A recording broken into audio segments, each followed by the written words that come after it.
will take it up past the 25 at the 26-yard line.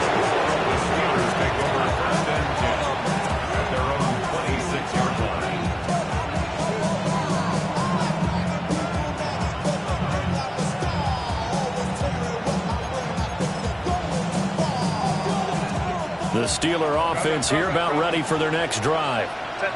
Well, they just gave up the score to tie it. That's the bad news. The good news, plenty of time in this fourth quarter to try to grab that lead back.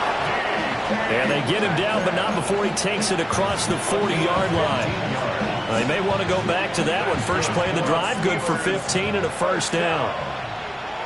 A gain of 15. Justin Herbert looking to pass.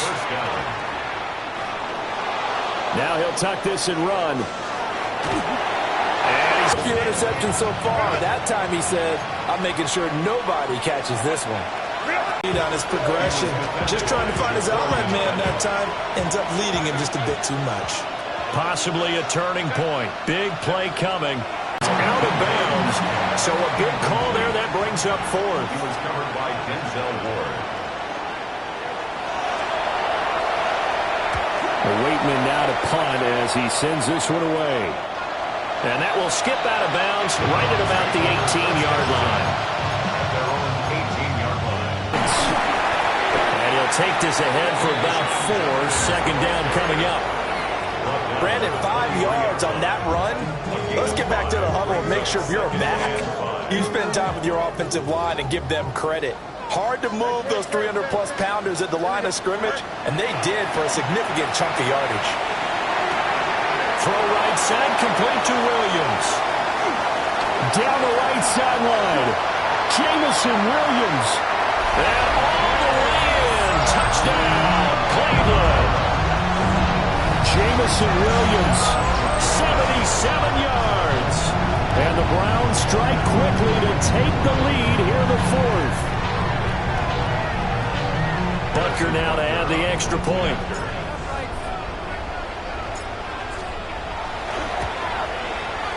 And they will take a 7-point lead now. Makes the score Browns 66. Steelers 59. Now after the touchdown, here's Butker on to kick it away.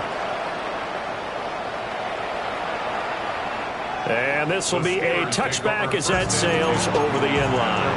35-yard line.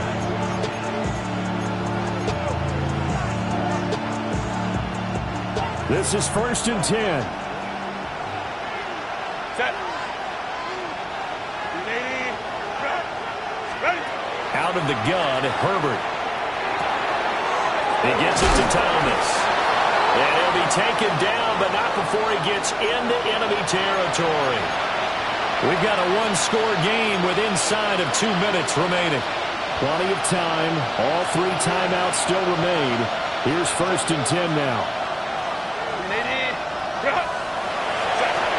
Throwing, Herbert.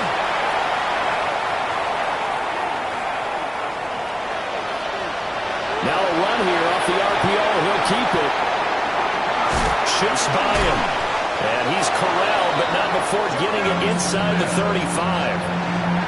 Like the design that we're seeing right there. This is what they need. Down by touchdown here in the fourth. They just need to keep working their way downfield. And when they see openings, take their shots. Herbert. Over the middle, that's caught by Metcalf. And inside the 20 before he's brought down. That's the number 2 receiver in the NFL in terms of yardage. And tell you what, a few more plays like that, he won't be number 2 for long. Well, that's what often happens when you have competitors running around the field. These guys know where they stand in relationship to yardage, totals, numbers, the whole deal. And let's face it, all of them, they all want to be number 1. They drive some people crazy, so they'll short those underneath. They've got to find a way to gash the defense downfield. At the 10-yard line. Black 80, black. Now Herbert. Looking left side, and he's got a man. That's Smith. It's been all passing all the time on this drive. 5 for 5, and now 1st and goal. Feels like a case of until they stop us, we might as well keep running the offense that we like to run.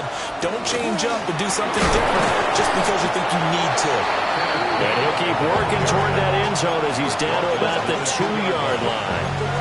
I'm a little surprised right here. They've got 3 timeouts left. The clock's running down, and they aren't using them. Those timeouts do you no good at home. Use them now. Now the Steelers use the first of their 3 timeouts, as the clock will stop with 18 seconds remaining. And now 3rd and goal coming up. The loss on 2nd down. That just means this crowd's going to get even louder. And they'll get a little bit of extra help from the defenders as they exhort them to join them in the effort. This is caught. And he is across and in for the score. And now they can tie the game in the final stages with the extra point. Or they can go for 2 and go for the win. Boswell for the extra point. And we may very well be headed to overtime.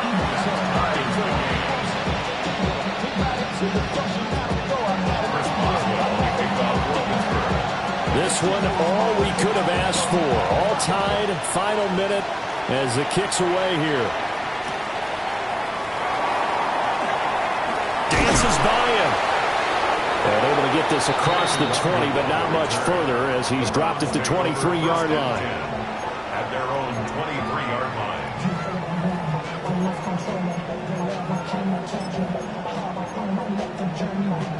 They'll come up 1st and 10 here. Here's Fields. Now he's going to step up and run. And he's taken down, but able to slip across the 35. And we will get a timeout with 2 ticks left. From here on, any score could be the winning one, and he is certainly aware of that. Look at the way he locked in on that marker and made a mad scramble to get to it for the 1st down. The Steelers signal for the 2nd of their timeouts. And as the 2 teams talk it over on their respective sidelines, we take a break. Here's 1st down. Here we go. All eyes on Fields. And a little floater there, but it'll wind up incomplete, falling to the ground. And here in overtime, a quick reminder, the game no longer ends following an offensive touchdown on the opening drive. Both sides will have the chance to possess the ball unless there's a defensive touchdown. In that case, the game will end right there. Chris Boswell, the kickoff for Pittsburgh.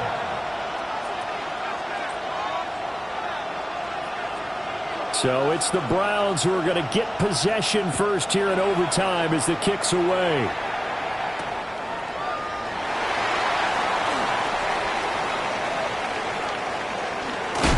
Oh, and a nice return, but he takes a big shot at the end of it. The Browns take over 1st and 10 at their own 30-yard line.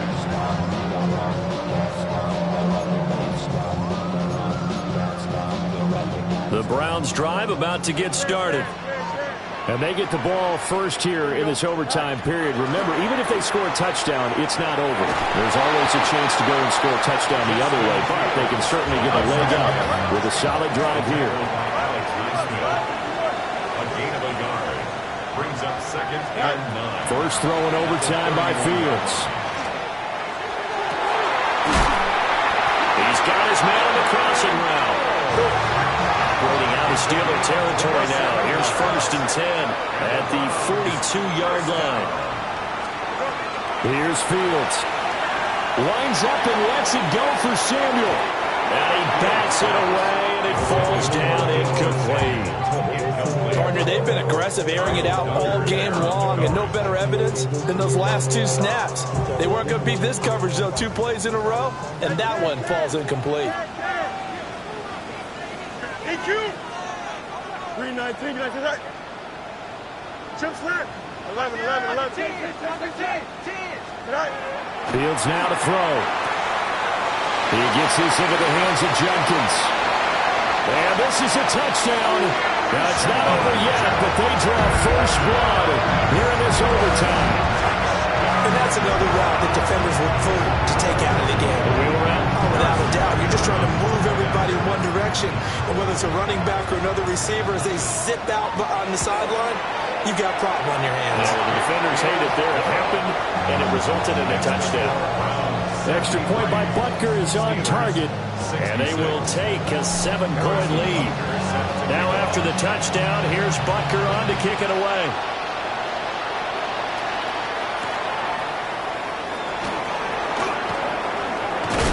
And he's going to be stopped cold. Good coverage there by the kick team to bring that return to an abrupt halt.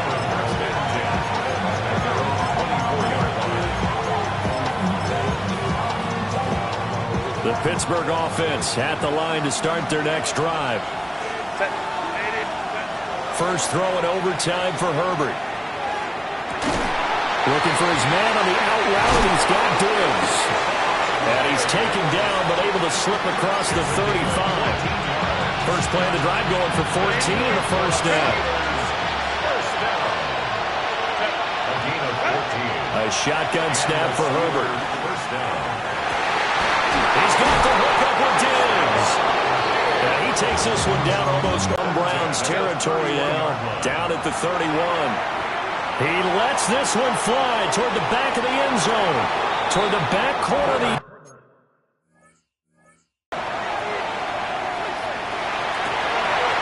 He's got Smith here. And he's taken down, but not before reaching the 10-yard line. A gain there of 21 yards. Part of the reason we're in overtime, all the interceptions he's thrown in this game, but that was a good throw right there. He's really not daunted, is he, partner? I mean, it's been interception palooza for him, and he's still pushing it downfield, trying to make a play, and he was successful on that throw. A nice display of power, but it only takes him to the 7. He's dropped there. Herbert now. Toward the pylon, caught. Touchdown. And in this day and age, I would love to play quarterback in the NFL. Wide open offenses, acrobatic receivers. If you're accurate, you're going to have days like this. Extra point now by Boswell.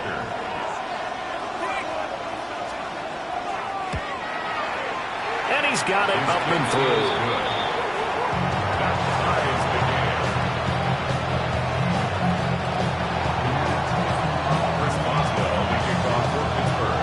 So we're right back where we started, all even as the kick's away.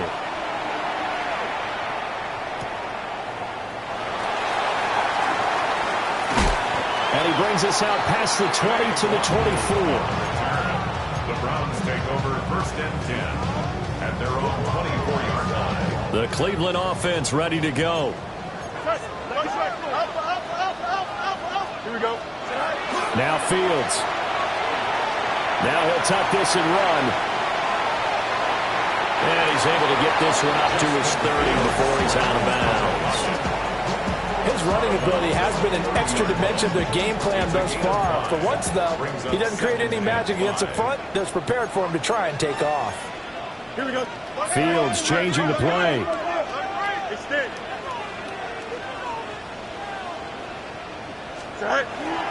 A give up the middle. Jenkins. And they get him down, but not before he takes it across the 40-yard line. We often give credit to the O-line there. 2 tight end formation. Those tight ends block pretty well also. Yeah, that's one of the most dynamic positions in football now. The tight ends who can block at the line of scrimmage at the point of attack, and they can also get downfield and catch the football. They'll get this one down near the 20-yard line, just shy of the 20. So the big play gets him all the way down to the outskirts of the red zone here for 1st and 10. Now it's Fields. Oh, and it's intercepted. It's Kyler Duggar who picks it. And the Steelers are going to have it with a chance to win the game here in overtime. A costly mistake here in OT. And you know what they say when you throw an interception like that in overtime? You don't usually get a chance to throw a second one. I mean, I'm not sure the analytics on it. Let's ask Marvin, our statistician, to ring that down for us. That's typically how coaches and teams feel about it. You throw one, you likely cost yourself the game. He's got a man, complete. And they can't bring him down. And he is in for the score. And it is absolute stunned silence here as they win it on the road in overtime. Charles, normally when you see a group score this many points, it's a complete blowout. But instead, they needed every single one of those in this close, high-scoring affair. Yeah, Brandon, I'm still on the edge of my seat after that one because when you have that much scoring and it still comes down to one possession game at the end, that's not something we see very often. In this case, these offenses, they brought it.